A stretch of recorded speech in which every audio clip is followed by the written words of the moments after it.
नमस्कार विद्यार्थियों, आज हम आयकर में मकान संपत्ति से कर योग्य आय की गणना कैसे की जाती है इसको समझने का प्रयास हम करेंगे। इससे पहले कि हम कर योग्य आय की गणना की बात करें, हमें ये जानना चाहिए कि कुछ मकान संपत्ति ऐसी भी होती हैं जिनकी आय सकल कुल आय में शामिल नहीं की जाती, ग्रॉस टोटल इनकम में वो आय शामिल नहीं की जाती। जैसे कि एक फार्म हाउस से, कृषि फार्म हाउस से, कृषि भूमि से लगे हुए फार्म हाउस की आय, एक भूतपूर्व महाराजा या राजा के निवास का एक महल, राजनीतिक पार्टी से संबंधित मकान, स्थानीय सत्ता के मकान, अनुमोदित अनुसंधान संघ की मकान संपत्ति की आय, शैक्षणिक संस्था या अस्पताल की आय, ये वो मकान संपत्तियां हैं जिनकी आय सकल कुल आय में, करदाता के सकल कुल आय में शामिल नहीं की जाती है। तो जो हमें गणना करनी है, मुख्यतः दो भागों में हम इसको बांट सकते हैं कि जो मकान संपत्ति है वो दो प्रकार की हो सकती है, कि जो किराए पर उठाई गई है, लेट आउट प्रॉपर्टी जो है, या स्वयं के निवास के जो काम में आ रही है।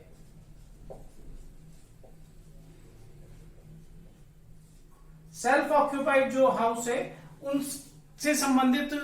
आय की गणना, और किराए पर जो मकान संपत्ति उठाई गई है उसकी वार्षिक आय और उससे कर योग्य आय की गणना, मुख्यतः हम इस दो भागों में बांट के समझ सकते हैं कि मकान संपत्ति शीर्षक की कर योग्य आय की गणना ऐसी स्थिति में कैसे की जाती है। अगर हम पहले इसको ले लें, किराए पर उठाई गई मकान संपत्ति की कर योग्य आय की गणना, तो कुछ विवरण मैंने यहाँ पर पहले से प्रदर्शित किए हैं कि अगर हमें किराए पर उठाई गई मकान संपत्ति से गणना करनी है कर योग्य आय की, तो सबसे पहले हमें सकल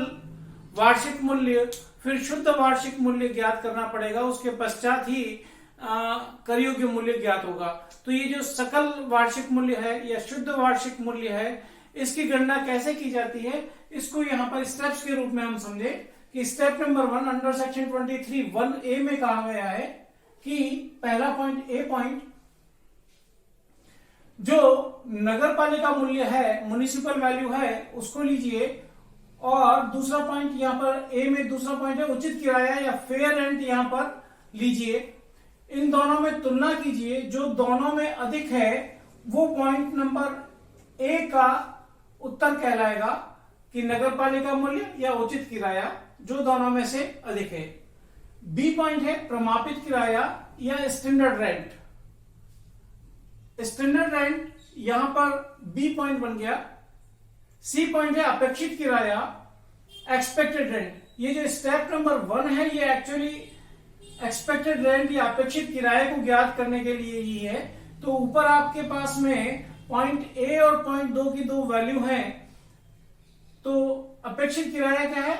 ए और बी में से जो कम है। ये जो ए है और ये जो बी है, इन दोनों में से जो कम वैल्यू है वो यहां पर लिखी हुई है, ये अपेक्षित किराया या एक्सपेक्टेड रेंट कहलाएगा। फिर स्टेप नंबर 2 है अंडर सेक्शन 23(1)(b), 23(1)(b) में ये कहा गया है कि वार्षिक किराया कैसे ज्ञात किया जाए। तो संपूर्ण वर्ष का जो प्राप्य किराया है वो लीजिए, पूरे एक वर्ष का, 12 महीने का जो प्राप्य किराया है, प्राप्त हुआ अथवा नहीं परंतु प्राप्य किराया 12 महीने का यहां पर लीजिए। फिर उसमें से नियम यह है कि जो प्राप्य किराया लेना है उसमें से स्वयं के रहने की अवधि और न वसूल हुए किराए को छोड़ कर लेना है। तो इसको कैलकुलेट करते समय हम ऐसे कर लेंगे कि 12 माह का किराया लेके उसमें से घटाना है अपने को स्वयं के रहने की अवधि का किराया। तो आनुपातिक रूप से स्वयं की रहने जितनी अवधि तक करदाता उस मकान में स्वयं रहा, उस अवधि का किराया यहां पर घटा दे, और न वसूल हुआ किराया, अगर किराए पर मकान संपत्ति को उठाया गया था और किराएदार ने हमें चुकाया, मकान का किराया चुकाया नहीं है और हमने उससे खाली करवा दिया है मकान करदाता ने, या खाली करवाने की कार्यवाही कर दी गई है, तो ऐसी स्थिति में जो न वसूल हुआ किराया है वो उस अवधि का किराया यहाँ पर जो इतना वसूल नहीं हुआ है वो यहाँ पर घटा दिया जाता है। तो संपूर्ण वर्ष के किराए में से इन दोनों वैल्यूज को, स्वयं के रहने की अवधि का किराया, rent of self occupied period and unrealised rent, इन दोनों चीजों को घटाने पर जो आता है उसको बोलते हैं वार्षिक किराया या एनुअल रेंट। तो स्टेप नंबर सेकंड से जो हमें कंप्यूट होकर मिला है वो है एनुअल रेंट। फिर स्टेप नंबर 3 को देखिए, वार्षिक किराया आने के बाद में सकल वार्षिक मूल्य ज्ञात किया जाता है, ग्रॉस एनुअल वैल्यू कंप्यूट किया जाता है। कैसे कि जो स्टेप नंबर 1 है ये वाली कहां पर समाप्त हुई थी, ये अपेक्षित किराए के ऊपर यहां पर, और स्टेप नंबर 2 कहां पर समाप्त हुई थी, एनुअल रेंट के ऊपर। ये जो दो वैल्यू हैं, तो स्टेप नंबर 3 क्या है, सकल वार्षिक मूल्य ग्रॉस एनुअल वैल्यू, जो क्या है स्टेप नंबर 1, और स्टेप नंबर 2 में जो अधिक है यानी कि अपेक्षित किराया और वार्षिक किराया, इन दोनों में से जो अधिक है वो यहां पर हमें लेना है। ये क्या कहला जाएगा, सकल वार्षिक मूल्य। फिर एक सेक्शन है, धारा है, धारा 23(1)(c) अंडर सेक्शन 23(1)(c), ये कहा गया है कि अगर मकान कुछ अवधि के लिए खाली रहा है तो उस वैकेंसी पीरियड का अनुपातिक किराया भी इसमें से घटा देंगे तो वो जो मूल्य आएगा वो ही ग्रॉस एनुअल वैल्यू कहलाएगा। तो स्टेप नंबर 4 में इसके साथ में मर्ज भी कर सकते हैं आप थर्ड के साथ में, परंतु इसको चूंकि सेक्शन में स्पष्ट लिखा गया है तो इसको अलग से रखा गया है। मकान खाली रहने की अवधि का अनुपातिक किराया, proportionate rent of vacancy period. तो इसमें से जीवी ये जो ऊपर आया स्टेप नंबर 1 और 2 में से जो ज्यादा, उसमें से ये वैल्यू घटा दे। तो ध्यान से देखिए, वापस यहां पर क्या लिखा है हमने, सकल वार्षिक मूल्य जीएवी, यानी कि अगर ये स्टेप है तो जीएवी इसको कहेंगे फाइनली, और अगर ये वैकेंसी पीरियड का रेंट नहीं है प्रश्न में तो फिर इसी को जीएवी कह देंगे, ऊपर वाले मूल्य को, स्टेप नंबर 3 वाले वैल्यू को ही जीएवी कह देंगे। तो वैकेंसी पीरियड होने पर 4th स्टेप के बाद में जो आता है उसको हम जीएवी कहेंगे। जो ग्रॉस एनुअल वैल्यू ये आया है, इसमें से हम घटाते हैं गत वर्ष में, प्रीवियस ईयर में, केवल प्रीवियस ईयर में करदाता द्वारा चुकाए गए नगर पालिका कर या स्थानीय कर, म्युनिसिपल टैक्स और local tax paid by the SSC during the previous year, whether it is related to previous year और पास्ट ईयर्स। प्रीवियस ईयर गत वर्ष से संबंधित हो या उससे पहले वाले वर्ष से संबंधित हो, अगर वो करदाता के द्वारा चुकाए गए और गत वर्ष में चुकाए गए तो उस मूल्य को यहां पर घटा दिया जाता है। ध्यान रहे, अगर किराएदार ने नगर पालिका कर चुका है तो वो यहां पर नहीं घटेंगे, केवल करदाता द्वारा चुकाए गए और गत वर्ष में चुकाए गए, चाहे वो किसी भी वर्ष से संबंधित रहे हो, वो कर यहां पर घटा दिए जाएंगे, क्योंकि ये पेड़ के आधार पर इसकी छूट मिलती है, इसको तब हम घटा पाते हैं। तो सकल वार्षिक मूल्य में से अगर हम म्युनिसिपल रेंट जो चुकाए गए हैं करदाता के द्वारा वो घटा दे तो हमारे पास में एक राशि प्राप्त होती है, उसका नाम है वार्षिक मूल्य, एनुअल वैल्यू। इसी को हम शुद्ध वार्षिक मूल्य भी कहते हैं, नेट एनुअल वैल्यू भी कहते हैं।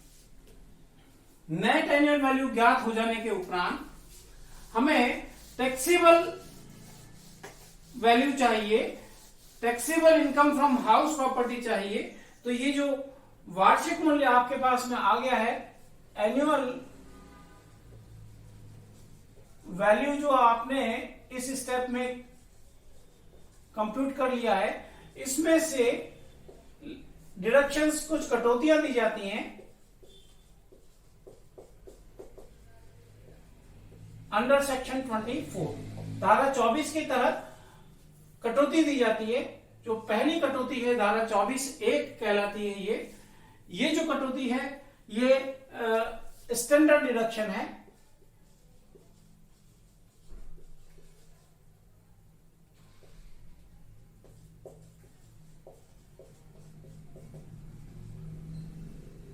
मानक कटौती या प्रमाणिक कटौती, ये 30% of annual value,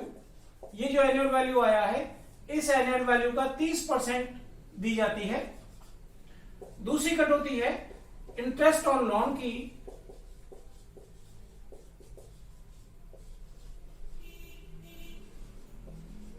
interest on loan की कटौती दी जाती है और इन दोनों कटौतियों के योग को घटाया जाता है एनुअल वैल्यू में से। तो ये जो आता है इसको बोलते हैं हम taxable income from house property.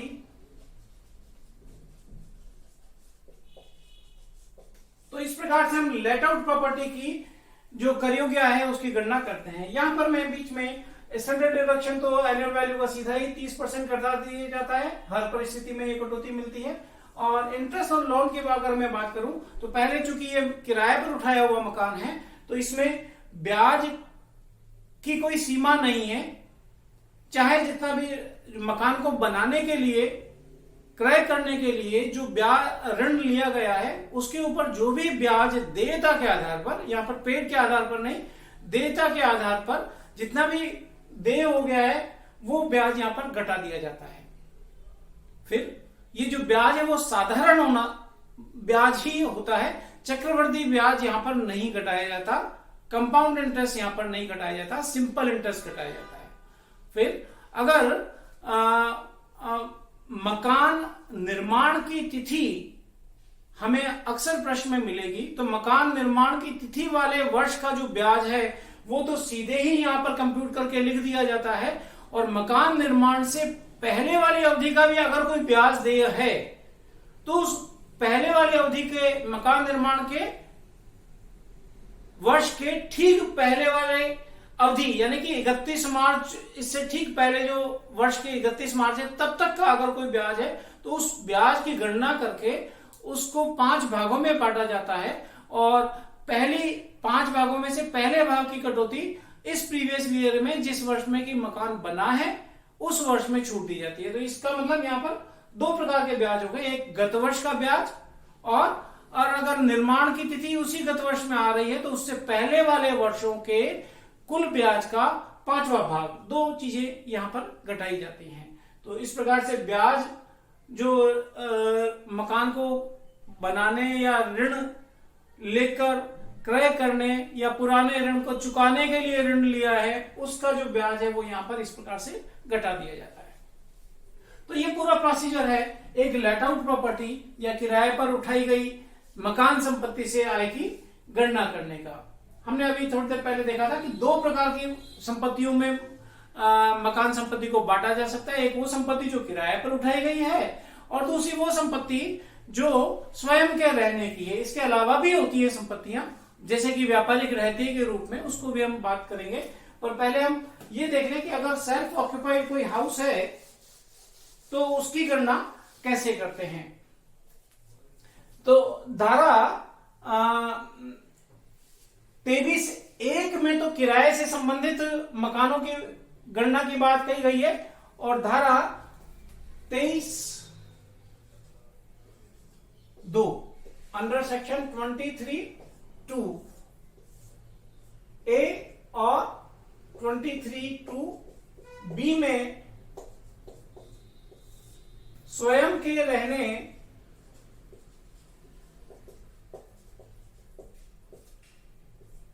के मकान से आय के बारे में प्रावधान वर्णित हैं। अगर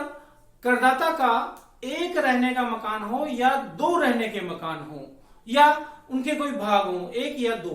तो ऐसी स्थिति में स्वयं के रहने के मकान का वार्षिक मूल्य धारा 23(2)(a) के तहत 0 होता है। एनुअल वैल्यू ऑफ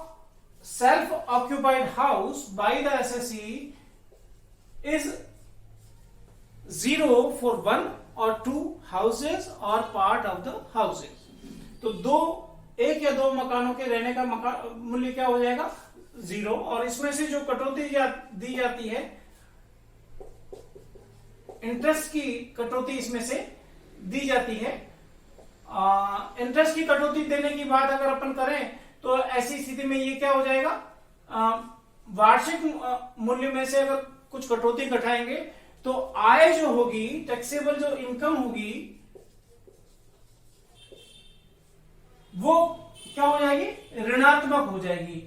यहां पर, क्योंकि इस वैल्यू 0 में से कुछ घटाया गया है तो वो taxable income from self occupied house 0, annual value 0 होने पर, इंटरेस्ट की कटौती दिए जाने पर taxable value of self occupied house negative हो जाएगा। ये संभव है। और इस ऋणात्मक आय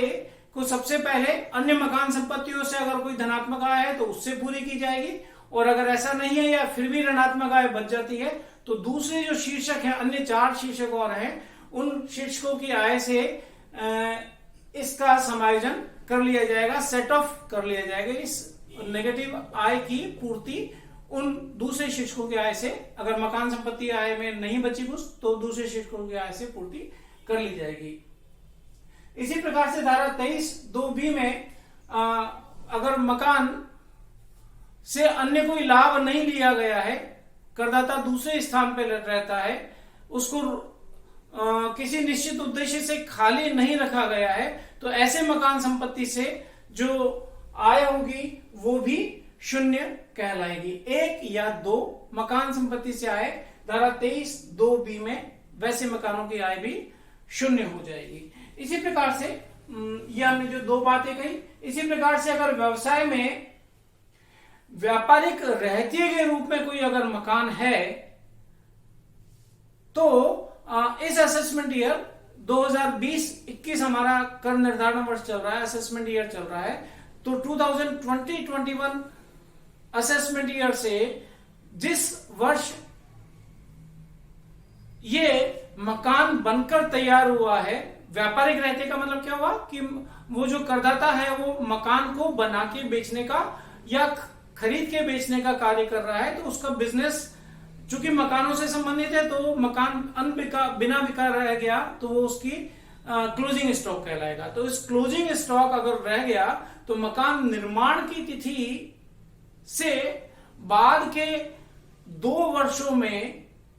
उसका जो एनुअल वैल्यू है वो शून्य हो जाएगा, उसको शून्य माना जाएगा, ऐसा प्रावधान कहा गया है।